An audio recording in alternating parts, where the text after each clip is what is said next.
Penguin Random House Audio presents The Devil's Playground, a novel by Craig Russell. Read for you by Kirsten Potter. For Jonathan and Sophie.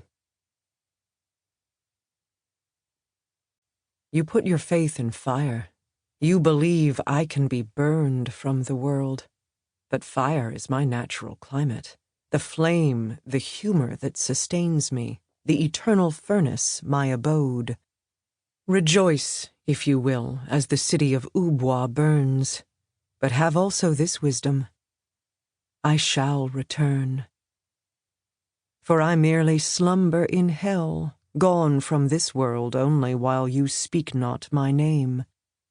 One day, when these events and glories fade into memory with your fears of them and of me, someone will retell my story. And when my story is retold, then I am reborn, once more to walk upon the earth. Surviving intertitle cards from The Devil's Playground, 1927, Carbine International Pictures, Incorporated. The Devil's Playground, once regarded as the greatest horror film of all time, is now considered lost. Part 1. Chapter 1. 1967, Sudden Lake. It takes hours to find, as he knew it would. Smooth highway asphalt yields to blacktop cracked into snakeskin scales by a caustic sun, which in turn yields to powdered dry dirt track.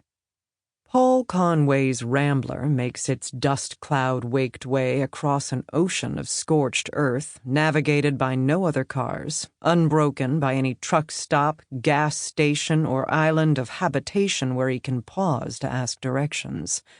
The only other vehicle he encounters is the rusting wreck of a truck on the side of the road, forsaken, flaked, and faded, slowly being comminuted into the desert by 20 years of excoriating abandonment.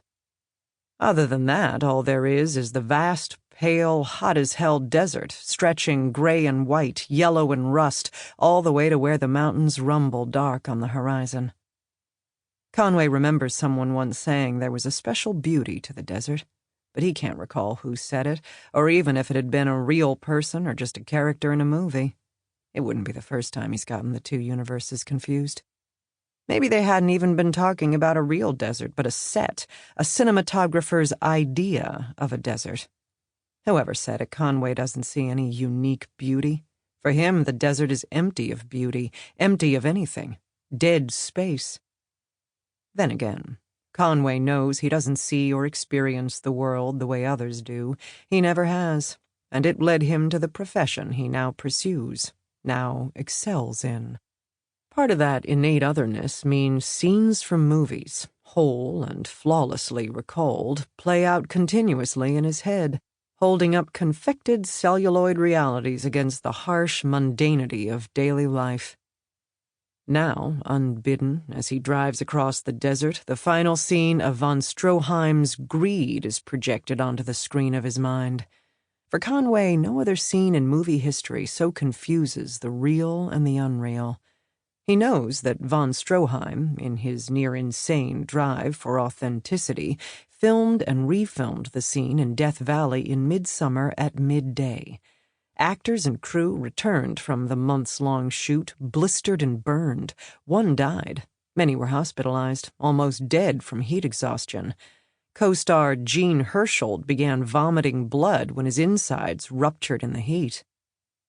But shit, thinks Conway. What a scene. The character McTeague, under a blazing sun, keylessly handcuffed to the man he has just killed, the money he has schemed and murdered for lying just beyond his reach, the last of his water spilled and evaporating from his bullet-punctured canteen. Tantalus in Death Valley. Maybe that was the truth of the desert. The desert is death, as desolate judgment and arid purgatory. Conway pushes the scene from his mind. He scans the road ahead for any landmark to indicate he's getting closer to his goal. After several dust-fumed stops to check a map that refuses to yield to folding, he has all but given up when he finds the turnoff he searched for, little more than a dirt trail opening like a dry, dead mouth at the side of the road. An ancient wooden sign, long separated from its post, lies on the ground, half propped up against a rock. The sign is so sun-faded and grit-scoured that if Conway didn't know the name he's looking for, he wouldn't be able to make it out. But he does know the name, and he mentally traces its faint outline on the sign. Sudden Lake. The desert growls and crackles beneath the Rambler's tires as he turns up the even rougher track. He sees it almost immediately, and it is a bizarre and intimidating sight, black and jagged, like some dark malignancy growing on the bleached skin of the desert. As he comes nearer, he gradually makes sense of it. A huge old house, tall and stark, with a jumble of mock Victorian gables and mansard roofs stabbing the sterile, pale blue shield of sky. The house backs onto a long, wide depression, like a vast, shallow crater, a mile wide and 2 long, paler than the desert beyond it, and almost white in patches. The skeleton ribs of other buildings lie scattered around the depression's rim as if they have died of thirst at its waterless edge. He slows as he approaches the house and sees that the wood of the roof shingles, the deep eaves, and clapboard siding has been stained dark and restained darker over the years until the house has become an impossible black silhouette in the desert, impervious to the scalpel-sharp sunlight. Christ, he thinks. It's like a movie set. He gives a small laugh at the weird appropriateness of the thought, but at the same time it sits uneasily with him, as if he struggles to decide to which of his universes the scene should belong. He now realizes that the building is too big for a house. A hotel? Out here in the middle of nowhere? Whatever it is, nothing could look more out of place in this setting. Outside the house itself, an old Packard of indeterminate vintage stands rusting on rotted tires. A newer Airstream trailer blade gleams in the sun. An even newer sedan is parked in the shade of a lean-to port. She is waiting for him. As he pulls up outside, she stands at the top of the steps in the main doorway, her shoulder holding the screen door open, her face in the shadow of the dark, tanned blade of hand she uses to sun-shield her eyes. He guesses that she must have followed the cloud of dust the Rambler kicked up all the way along the half-mile access road to the house. Why, he thinks, would a woman of her age choose to live so far away from anything, with no neighbor or help for miles? Then again, he pretty much knows the answer to that. Conway steps out from the air-conditioned cocoon of the car, and the heat hits him instantly, dry and sharp and relentless. He takes a step toward her, and a dog, a huge, dark beast of a dog, emerges from doorway shadow and sniffs the air as if it has caught the odor of fresh meat. "It's okay," she says. She makes the slightest of hand gestures, and the dog sits. He's harmless. "Hello, boy," Conway says nervously as he approaches the foot of the steps. The dog sits unresponsive, looking down at him impassively. "What's his name?" he asks. "Golly." "Golly?" Short for Gollum. "Oh, I see. He's your protector." "Of sorts. I named him for an old friend." "A friend from back then?" Conway asks. "Come in." She ignores his question.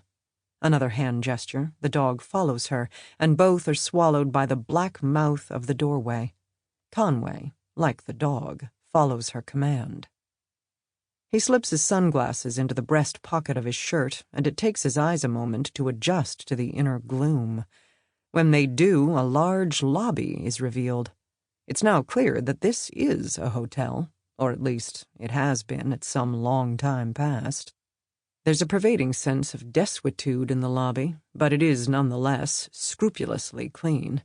He imagines it must be swept daily to remain free from the constant, importunate probing of the desert's dusty fingers. "This is quite a place," Conway says at last. "It was built in the early 20s. she explains dully. She has her back to him as she leads the way across the lobby. The big salt pan out. Sample complete. Ready to continue?